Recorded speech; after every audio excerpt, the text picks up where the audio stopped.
Hello dear students. तो देखिए last video के अंदर मैंने आपको जो है कंपैरेटिव स्टेटमेंट का सेकंड पार्ट जो था इनकम स्टेटमेंट या फिर प्रॉफिट एंड लॉस स्टेटमेंट वो बताया था, और अब कंपैरेटिव स्टेटमेंट का आखिरी तीसरा हिस्सा जो है मैं इस क्वेश्चन के थ्रू आपको बता रहा हूँ, कंपैरेटिव बैलेंस शीट। तो कंपैरेटिव बैलेंस शीट के अंदर देखिए एक चीज़ बढ़िया रहेगी कि बैलेंस शीट तो वही बनानी है जो लास्ट ईयर आपने सेकेंड ईयर में कॉर्पोरेट अकाउंटिंग में बनाई। तो दैट मीन्स कि जिस तरह से आपको कॉस्ट ऑफ प्रोडक्शन का स्टेटमेंट थोड़ा सा ध्यान रखना पड़ा, या इनकम स्टेटमेंट हो सकता है कि 12th में पढ़ा, उसके बाद अब इस साल पढ़ा था, आपको इतना याद नहीं था, तो वो तो फिर भी थोड़ा लर्न करना पड़ा। बट अभी ये जो स्टेटमेंट है इसमें आपको कुछ भी नहीं करना है, बैलेंस शीट जैसे आपने सीखी है वैसे के वैसे बनेगी। और ये जो फॉर्मेट है आपके, जैसे कॉस्ट ऑफ प्रोडक्शन वाला है, इनकम स्टेटमेंट, बैलेंस शीट, तो ये मल्टीपर्पज़ है, आपके काफ़ी काम आने वाली चीज़ें हैं। तो इनको अच्छे से आपको स्टेटमेंट को अच्छे से लर्न कर लें, तो उससे आपको जो है काफ़ी जगह पर इससे हेल्प मिलेगी। तो देखिए क्वेश्चन नंबर 3 ये है कि जिसके अंदर ये बैलेंस शीट का एक फॉर्मेट दे रखा है, लेकिन ये जो फॉर्मेट इस बैलेंस शीट का दे रखा है ये बहुत ही पुराना फॉर्मेट हुआ करता है। इसके अंदर पहले ये रहता था कि आपकी जो बैलेंस शीट बनती थी कंपनी की, उसके 2 फॉर्मेट होते थे। एक तो हॉरिजेंटल फॉर्म जो हम लोग आजकल जो है फॉर्म के अंदर और सिंगल बिजनेस से बनाते हैं, लायबिलिटी अमाउंट, एसेट्स अमाउंट, और दूसरा होता था ये वर्टिकल फॉर्म जिसके अंदर ऊपर सोर्सेज ऑफ फंड्स आता था, नीचे एप्लीकेशंस ऑफ फंड्स आता था। सोर्सेज मतलब हम पैसा कहाँ से लाए, और एप्लीकेशन ऑफ फंड का मतलब हमने पैसा कहाँ खर्च किया। तो इसके अंदर पूरा ही अलग ही एक तरीका रहता था क्वेश्चन को सॉल्व करने का। इसके अंदर सोर्सेज के अंदर लिखने के बाद एप्लीकेशंस के अंदर हम जो चीज़ें लिखते थे वहाँ पर करंट एसेट्स में से करंट लायबिलिटी, जैसे बुक में लिखा भी नहीं है क्वेश्चन के अंदर, बट ये करंट एसेट्स में से करंट लायबिलिटी को ये ब्रैकेट में है एक तरह से संख्या है, क्योंकि ये सब माइनस हो रही है। तो ये इस तरह का फॉर्मेट पहले रहा करता था कि फिक्स एसेट्स के बाद करंट एसेट्स में से करंट लायबिलिटी लेस करके लिखते थे, और उसके बाद मिसलेनियस या फिक्टिशियस एसेट्स जो होती थी वो लिखी जाती थी। बट ये अब बिल्कुल भी जो है वो यूज़ में नहीं है, लेकिन बुक के क्वेश्चंस अभी तक मॉडिफाई हुए नहीं नई बैलेंस शीट के हिसाब से, क्योंकि अगर नई बैलेंस शीट के हिसाब से अगर ये अरेंज्ड हो तब तो आपको कुछ करना ही नहीं है, क्योंकि बैलेंस शीट तो बनी हुई है। तो खाली आपको कंपेरिजन करना है कि आपकी कैपिटल 10 से 12 लाख हुई तो 2 लाख बड़ी है, तो बस वो 2 लाख जो है 10 लाख पे बढ़े तो कितने हो गए, 20%। तो दैट मीन्स कि बिल्कुल ही आसान सा मामला हो जाता है। लेकिन इस क्वेश्चन में क्योंकि बैलेंस शीट आपको खुद को बनानी है, तो फर्स्ट ऑफ ऑल मैं बैलेंस शीट को अरेंज करता हूँ, एंड देन कंपेरिजन का काम जैसे आपने लास्ट 2 वीडियोस में देखा है, प्लस 12th में पढ़ा है, तो मे बी आपको कुछ में कोई ज़्यादा दिक्कत नहीं आएगी। तो बैलेंस शीट की जो फर्स्ट पार्ट है लायबिलिटी एंड इक्विटी, वो लिखते हैं पहले। सबसे पहले लायबिलिटी के अंदर इसके खुद के 3 पार्ट होते हैं। पहला पार्ट होता है share holder fund, share holders का कितना पैसा पड़ा है, और शेयर होल्डर फंड्स के खुद के 2 भाग होते हैं। एक होता है आपका शेयर कैपिटल, और दूसरा हिस्सा होता है आपका रिजर्व एंड सरप्लस। तो अभी ये रहेगा कि जैसे 12th लेवल पर, 12th स्टैंडर्ड में और फर्स्ट ईयर में तो आपने ये सब इसमें कंटेंट क्या क्या आते हैं, शेयर कैपिटल में क्या आते हैं, रिजर्व कौन से होते हैं, तो वो सब बहुत सारी चीज़ें दी हुई होती है। लेकिन मैनेजमेंट अकाउंटिंग के अंदर इतना डिस्क्रिप्शन आपको करना नहीं है। यहाँ पर तो आपको लिखा हुआ ही पड़ा डायरेक्ट कि शेयर कैपिटल ये है, रिजर्व ये है, तो सिर्फ इसको नोट डाउन करना है और कुछ भी नहीं। जैसे शेयर कैपिटल हमारी 10 से 12 लाख हुई, तो पहले साल शेयर कैपिटल 10 थी, फिर उसके बाद 12 लाख हो गई। मैं कंपेरिजन यही आपको साथ के साथ बता देता हूँ। जैसे 10 से 12 लाख कैपिटल हुई तो कितनी बढ़ गई, 2 लाख, और 2 लाख किसके ऊपर बढ़ी है, 10 लाख पर। क्या आपकी जैसे मान लीजिए कि पिछले साल पेमेंट 10 लाख थी टोटल साल भर की, इस साल 12 लाख हो गई, तो वो जो 2 लाख रुपए जो इंक्रीज हुए हैं वो आपको 12 लाख पे नहीं बल्कि वो किस पे काउंट करने हैं, 10 लाख पर।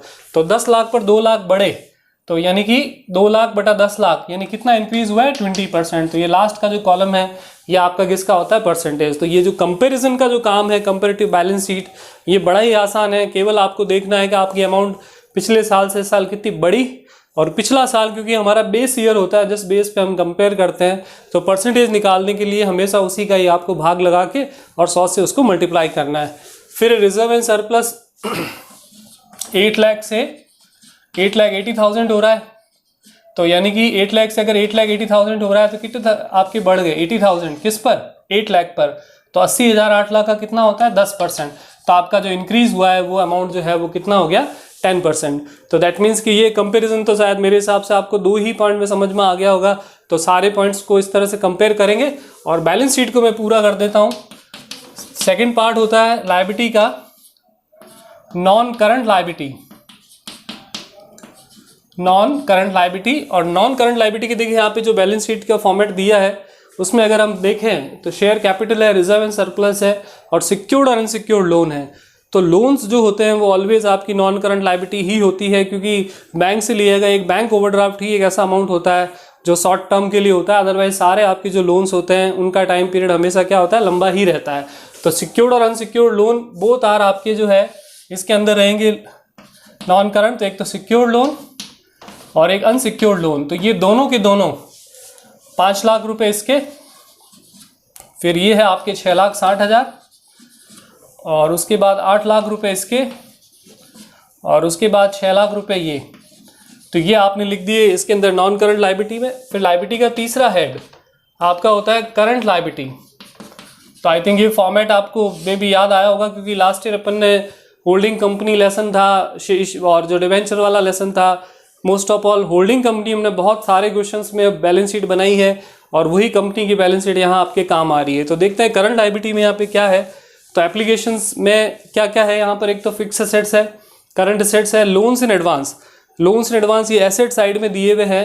एप्लीकेशन ऑफ फंड का मतलब हमने उसको यूज़ किया है, पैसे को दिया है किसी को, तो ये करंट एसेट्स का पार्ट होता है। और करंट लायबिलिटी एंड प्रोविजंस, और लास्ट है आपका मिसलेनियस एक्सपेंसेस। तो ये मिसलेनियस एक्सपेंसेस जब फिक्टिशियस एसेट्स है, इसके दो तरीके यूज़ होते हैं। या तो आप इसको जो है एसेट साइड में लिख दीजिए अदर करंट एसेट्स, और नहीं तो शेयर होल्डर फंड निकालते समय इसको अपन क्या कर सकते हैं, माइनस भी कर सकते हैं। दोनों तरीके काम में लिए जा सकते हैं। तो अभी इसमें करंट लायबिलिटी में खुद एक तो करंट लायबिलिटी के नाम से अमाउंट है और दूसरा अमाउंट है करंट लायबिलिटी के अंदर प्रोविज़न। सारे प्रोविज़न जो होते हैं वो करंट लायबिलिटी का पार्ट माना जाता है। और यहाँ तक फिर आपके बैलेंस शीट की टोटल आ जाएगी। तो करंट लायबिलिटी ये है 3 लाख और 3 लाख से ये बढ़कर 5,20,000 हो रही है। और इसी तरह से आपका प्रोविज़न जो है वो 1 लाख और 1 लाख से बढ़कर ये हो रहा है प्रोविज़न 2 लाख। तो 1 लाख से 2 लाख हुआ, तो यानी कितना बढ़ा, 1 लाख। किस पर, 1 लाख पर। तो 1 लाख पर 1 लाख और बढ़ गया, तो यानी हमारा जो इंक्रीज़ का परसेंटेज है वो कितना हो गया, 100%। तो इस तरीके से ये सारी परसेंटेज जो है वो कैलकुलेट होती जाएगी। अब आते हैं इसके अंदर एसेट साइड में। तो आपको पता है कि अभी नई वाली बैलेंस शीट के अंदर एसेट्स के सिर्फ 2 ही पार्ट है, एक तो है नॉन करंट एसेट्स और दूसरा हिस्सा होता है आपके कौन सा, करंट एसेट्स का।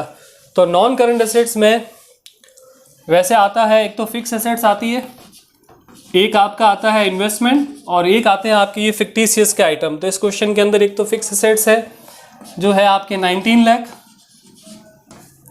और 18 लाख, और एक इसके अंदर आपका मिसलेनियस जो है ये भी इसी में आता है। जो फिक्टिशियस एसेट्स है वो भी इसी में आएगी आपकी, जो कि है 5 लाख और 4 लाख। एंड देन इसके बाद दूसरा ऐसा जो बैलेंस शीट का होता है जो आपके कहलाता है करंट एसेट्स। और करंट एसेट्स के अंदर भी आपको इसमें 1-2 आइटम क्वेश्चन में दिए हुए हैं। जैसे एक तो आपको दे रखा है खुद करंट एसेट्स के नाम से और दूसरा आपका है लोन्स इन एडवांस। तो ये 2 पॉइंट्स है। तो करंट एसेट्स खुद है आपकी 8 से बढ़कर हो गई 16 और दूसरा आपका है लोन्स इन एडवांस जो 3 लाख से घटकर 2 लाख हो गया। तो ये थोड़ा कम ही इसके अंदर इस तरह का पॉइंट आया है कि जब आपकी संख्या जो है वो बढ़ने की जगह उल्टा क्या हुई है, रिड्यूस हो गई है, घट गई। तो ये मैं जरूर एक बार आपको सॉल्व करके बता देता हूँ कि अगर 3 लाख से 2 लाख हो रहा है हमारा अमाउंट, तो इसका मतलब कि 1 लाख से वो वैल्यू आपकी क्या हो रही, घट रही है। तो जो संख्या घटे आप उसको ब्रैकेट में लिख दीजिए, और 1 लाख घटे हैं 3 लाख पर, तो 1 लाख अपॉन 3 लाख करेंगे तो 33.33% जो है वो संख्या आपकी क्या हो रही है, माइनस हो रही है। बस अब आप इसकी टोटल लगाकर चेक कर लेंगे और इस तरीके से ये कंपैरिजन होता रहेगा। तो एक बार मैं कैलकुलेटर पर इसकी टोटल करता हूँ और फिर उसके बाद इसको जो है कंप्लीट करते हैं अपन। तो देखिए मैंने क्वेश्चन की जो टोटल है वो चेक कर ली है दोनों साइड की। एक्चुअल में बुक से क्वेश्चन लिखना और उसके बाद लिखकर इधर उधर देखने में थोड़ी बहुत दिक्कत रहती है, इसलिए मैं एक बार चेक कर लेता हूँ कि भाई कोई मिस्टेक नहीं रह जाए। तो इसके अंदर जो है आपकी इसकी टोटल 35 और इसकी जो है 40 लाख आ गई। और बस अब आपको इनको खाली कंपैरिजन करते हुए लिखते जाना है। और अब इसके बाद जो नेक्स्ट वीडियो के अंदर मैं आपको कॉमन साइज जो है स्टेटमेंट वाला हिस्सा बताऊंगा। और जैसा आप लोगों को पता ही है कि अभी कॉलेज खुलने की परमिशन नहीं मिली है, तो मैं अभी एक दो दिन में आपसे डिस्कशन करेंगे कि अगर अपन लाइव क्लास ले पाएँ तो आप लाइव क्लास जो है उसके लिए भी जो है पॉसिबल हो तो वो भी अपन कर सकते हैं, अगर मे बी अगर आप लोगों को उससे ज़्यादा बेटर लगे तो अगर इस वीडियो को आप कंप्लीट देखते हैं तो उसके लिए भी आप फीडबैक दे सकते हैं। मेरे पर्सनल व्हाट्सएप नंबर जो अपने ग्रुप में है, तो पर्सनली आप मुझे मैसेज कर दीजिए कि भाई हाँ आप लोग अगर लाइव क्लास के लिए एग्री होते हैं तो मैं लाइव क्लास भी ले लूँगा, उससे थोड़ा आप इंटरएक्ट कर सकते हैं। अगर कोई प्रॉब्लम होगी तो आप मुझे बता भी सकते हैं, बोल सकते हैं, तो वैसा भी पॉसिबल होगा तो वैसा भी कर सकते हैं। Thank you.